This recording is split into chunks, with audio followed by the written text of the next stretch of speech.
Chemistry classes. Chemistry exams में मेहनत तो बहुत करते हैं लेकिन अच्छे मार्क्स नहीं आ पाते।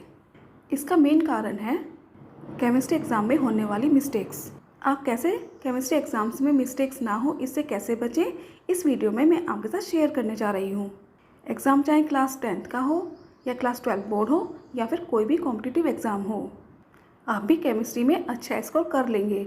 बस आपको इन मिस्टेक्स को ध्यान में रखना है और इन्हें होने से रोकना है। चलिए जानते हैं वो कौन सी मिस्टेक्स हैं जिनकी वजह से हम केमिस्ट्री में अच्छा स्कोर नहीं कर पाते। इससे पहले जो स्टूडेंट्स न्यू हैं इस चैनल पर, वो चैनल को सब्सक्राइब ज़रूर कर लें, जिससे कि आपके एग्ज़ाम स्टडीज़ में सपोर्ट हो सके।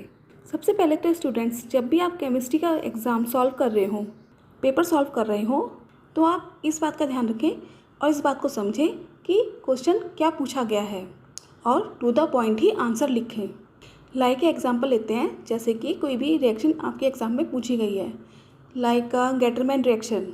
क्या होती है गेटरमैन रिएक्शन, एक्सप्लेन कीजिए। तो आपको इसमें गेटरमैन रिएक्शन लिखनी है और इसके बारे में 3-4 पॉइंट्स डिस्कस करके लिखने हैं, डिस्क्राइब करने हैं।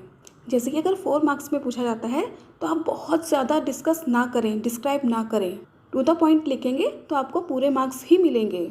और इसमें आपको ये बात भी ध्यान रखनी है कि जब भी आप स्ट्रक्चर बनाएंगे तो उसके नीचे लेबल ज़रूर करें। लाइक जैसे आपने बेंजीन का स्ट्रक्चर बनाया तो नीचे आप लिख दें बेंजीन, एनिलीन का बनाया है तो एनिलीन ज़रूर लिख दें। अब आप इसमें क्या मिस्टेक्स करते हैं, आपने स्ट्रक्चर तो लिख दिया लेकिन उसमें लेबल करना भूल जाते हैं, इस वजह से मार्क्स कट जाते हैं।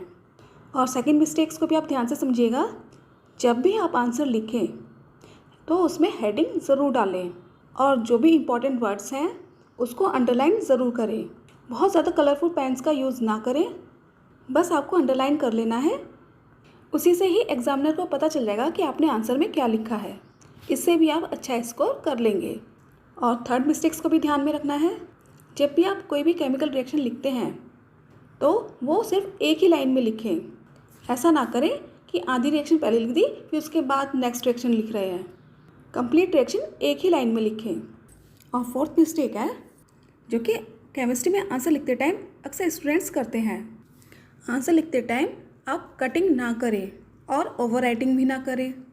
Clear and good hand writing में ही आंसर लिखें। कटिंग करने से क्या होता है स्टूडेंट्स, इसमें भी मार्क्स कट जाते हैं। कटिंग करने से क्या होगा स्टूडेंट्स की प्रॉपर वे में आंसर नहीं लिखा होगा, क्योंकि जो आप आंसर में समझाना चाहते हैं वो हो सकता है कि एग्जामिनर की समझ में ना आए। तो इसलिए आप अच्छी हैंड राइटिंग में और बिना कटिंग के ही आंसर लिखें। स्टूडेंट्स, ज़रूरी नहीं कि आप बुकिश लैंग्वेज में लिखें, आप केमिस्ट्री में आंसर अपनी लैंग्वेज में भी लिख सकते हैं। बस इसमें ध्यान देने वाली बात यह है कि जो क्वेश्चन में पूछा गया है वही आप आंसर लिखें और जो आप आंसर में समझाना चाहते हैं वो एग्जामिनर की समझ में भी आ जाए। इससे भी आप केमिस्ट्री में अच्छा स्कोर कर लेंगे। और फिफ्थ मिस्टेक जो स्टूडेंट्स अक्सर करते हैं वो ये है, न्यूमेरिकल सॉल्व करते टाइम एग्ज़ाम टाइम में करते हैं।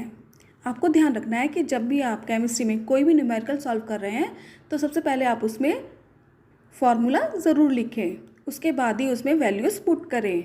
ऐसा ना करें कि आपने फार्मूला तो लिखा ही नहीं और वैल्यूज़ पुट करके आंसर सॉल्व करके लिख दिया।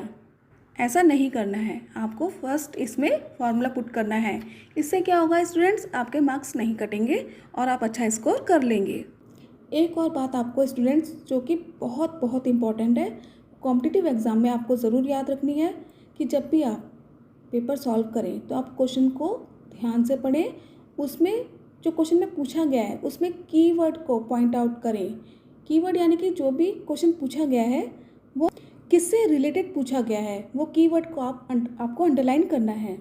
फिर उसके बाद ही उस क्वेश्चन का आंसर आपको टिक करना है, क्योंकि आप ये बात याद रखें स्टूडेंट कि क्वेश्चन में ही आंसर छुपा होता है।